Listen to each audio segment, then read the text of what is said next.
Hey, it's Joshua Vergara from Android Authority. What's going on, everybody? And this is the unboxing and my first impressions on the Sony Xperia Z1. This new offering by Sony was announced back at IFA in Berlin and was definitely one of the most anticipated upcoming devices. It is supposed to take the design philosophy originally started by the Sony Xperia Z and pretty much perfect it. But before we get to the actual device, let's see what's in the box.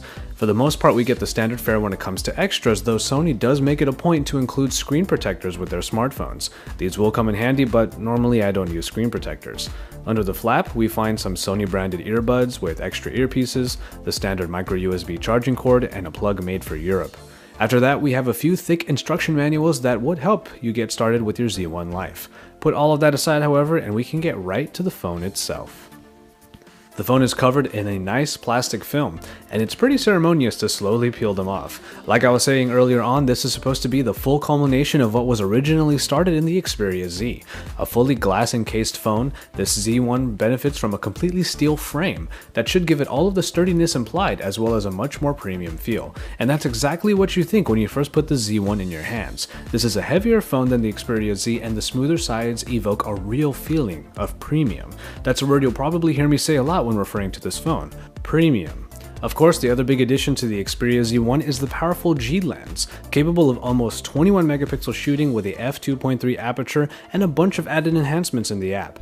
I'm very excited to see how this camera will perform and if the premium keyword holds true for it as well.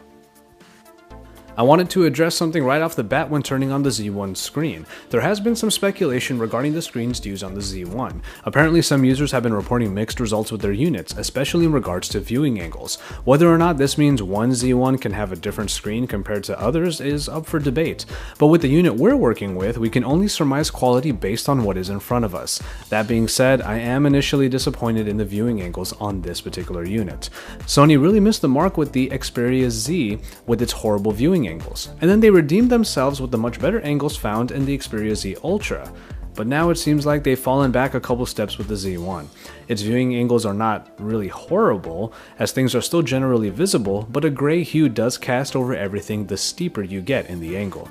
For a phone that feels and is supposed to be as premium as this, the display might be its biggest miss.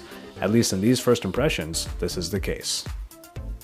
And so there you have it, the Xperia Z1 in this preliminary look. We'll see how the rest of the device fares, but there's one thing for sure. There's a lot to love about the design, the look, and the feel right off the bat until the viewing angles are put into the mix. However, stay tuned for my final opinions and the full review, coming soon on Android Authority, your source for all things Android.